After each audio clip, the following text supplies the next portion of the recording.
Libre-échange, Sylvain Blondin. Libre-échange, Sylvain Blondin.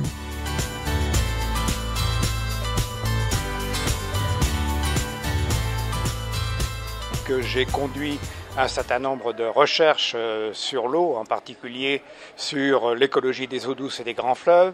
Et j'ai été amené, travaillant sur les grands fleuves, à avoir des relations avec de grandes compagnies telles que la Compagnie nationale du Rhône, telles que EDF, etc.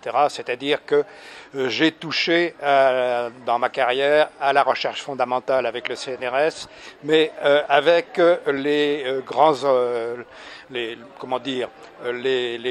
organisations qui s'occupent de l'aménagement, telles que donc la Compagnie nationale du Rhône et EDF.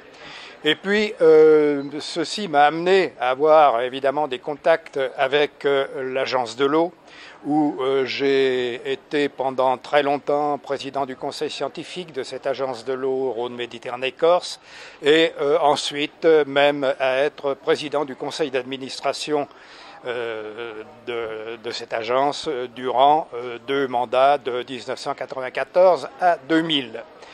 Donc à 2000, atteint par la limite d'âge, j'ai donc cédé ma place à Pierre Roussel, qui m'a succédé.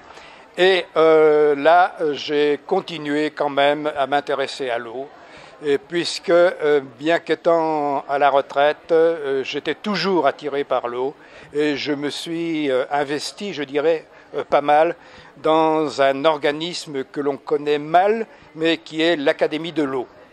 Donc ma cour de récréation, si je puis dire, maintenant, c'est plutôt l'Académie de l'eau que la recherche scientifique, étant donné qu'il est plus facile de travailler sur des concepts sans bibliographie que de travailler sur le terrain, alors qu'on n'a plus toutes les connaissances nécessaires pour ce faire.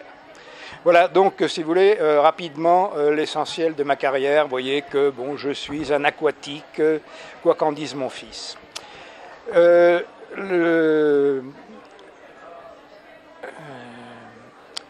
que je peux dire sur l'attrait que je porte à ces réunions de l'eau en montagne. Eh bien, étant donné, comme je vous l'ai dit, que j'ai pas mal travaillé sur le Rhône, bien sûr, le Rhône, d'où part-il? Des montagnes. Donc j'avais automatiquement donc un intérêt pour connaître d'où vient cette eau du Rhône en particulier. Donc j'ai toujours été attiré par ces montagnards, et je dirais d'autant plus que les montagnards sont des gens qui sont très près du terrain. Très près du terrain. L'exemple, c'est ces 4 réunions qui ont eu lieu ici. Eh bien, chacune a débouché sur une action. Pas de petites actions, hein. Un site pilote, par exemple, à l'issue de la première réunion. Ensuite, un observatoire à l'issue de l'avant-dernière, si je puis dire.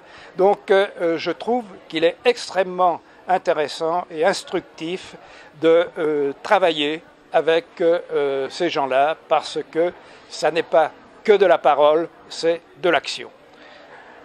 Le moment le plus intéressant de cette 4e réunion, eh bien, comme l'a dit Pierre Roussel, c'est évidemment maintenant la prise en compte de l'évolution climatique, des changements climatiques, comme l'on dit.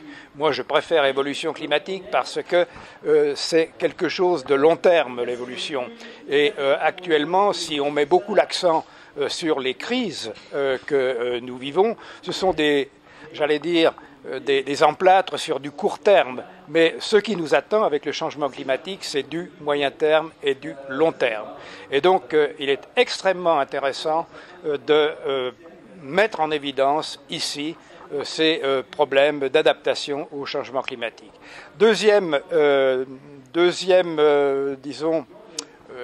particularité de cette session que j'apprécie beaucoup, c'est le fait de mettre en exergue et de mettre en action toutes les toutes les actions qui concernent les relations de l'eau et du territoire. L'eau ne coule pas dans l'air comme ça, elle coule sur un territoire, que ce soit en montagne ou que ce soit en piémont ou en plaine. Donc il est extrêmement important d'avoir des relations, enfin d'avoir des actions qui mettent en relation l'eau et le territoire. C'est une vieille obsession pour moi. Je l'avais déjà essayé de l'inculquer au niveau de l'agence quand j'y travaillais et j'ai poursuivi ensuite au niveau de l'Académie de l'eau en créant un groupe de travail qui était consacré à la méthodologie des relations au territoire. Donc il y a une certaine continuité, si vous voulez, je pense quand même, dans toute ma carrière. Libre-échange, Sylvain Blondin.